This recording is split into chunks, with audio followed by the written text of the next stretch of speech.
So what'd you miss at Jubilee today? Well, you missed Epiphany.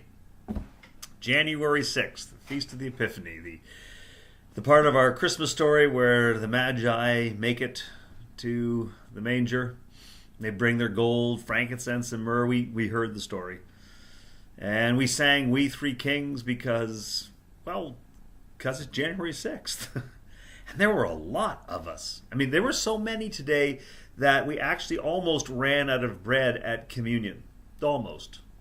And there's probably less than that, too. But yeah, it was quite the day. And perhaps we all came to hear the story of the Magi and to wonder about gold and frankincense and myrrh and people following stars. And so I didn't do that. We didn't preach that today. We also listened to the beginning of John's Gospel. In the beginning was the Word, and the Word was God. The Word was with God. And the Word became flesh. You know, that one. And we listened to the beginning of Genesis, the very beginning, in the beginning, when God creates the heavens and the earth. And we wondered about that today. We talked a little bit about creatio ex nihilo. Creation out of nothing, something out of nothing. And how this became fundamental to our Christian faith. This idea that God has created everything out of nothing. And so we don't have to worship nature or the stars because all of these things came into being through God. So in worshiping God, we are connected to all of these things. And we recognize that nothing is bigger than God, nothing is older than God, nothing is greater than God because all things came into being through God. And we acknowledge that that is some lovely theology. We also recognize that it's kind of a Greek interpretation, kind of a Roman interpretation of a Hebrew expression. You know, when you go back to that story of creation, we say that God created everything out of nothing, and yet that's not really what the text seems to say. The text says that there was a formless void. The text says that it was chaotic and God brought order. And so today we wondered what that might mean. Something out of nothing is a lovely philosophy, but the truth is most of us don't know what nothing is because we've never really experienced nothing. It's always something. But today we wondered, what does it mean to bring order to chaos? Because we know about chaos. What is it to bring light into darkness? Because we know about darkness. What is it about when light comes into darkness, when sense comes into absurdity, when order comes into chaos, when love comes into life?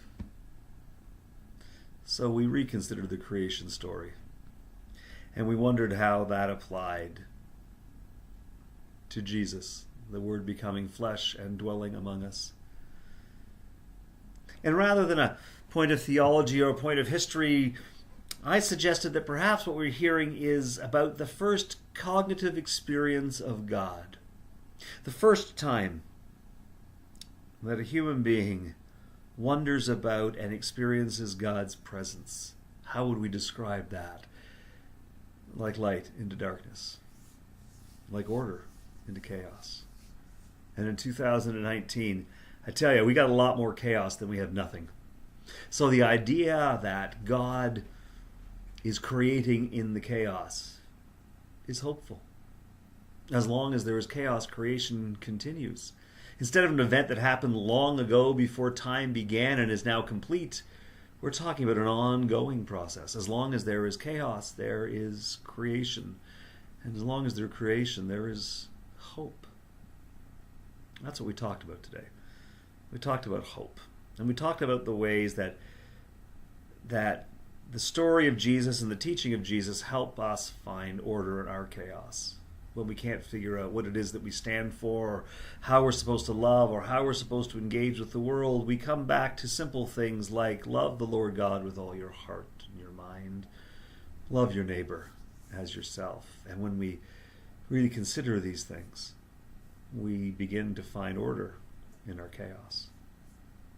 When we consider the story of Jesus, this idea that God comes to us not on a throne making demands, but in a manger meeting us where we are, in the midst of life, how does that not bring order into chaos? So I guess what we aimed for today was a little bit of order in chaos, a little bit of peace to begin a new year, a little sense of epiphany, a new way of seeing, a new way of knowing, a new way of being. That's what we did today at Jubilee, and I'm sorry that you missed it, but I invite you to consider the fact that God is working in the chaos of your life. And don't pretend there's no chaos. There's always some chaos. Just turn on the news. But understand that creation isn't something that has come and gone. It is something that is ongoing. Just as our relationship to Jesus is ongoing, just as our relationship to each other is ongoing. And we really do hope that that relationship brings you back to us soon, because we'd love to see you. But until we do, God bless.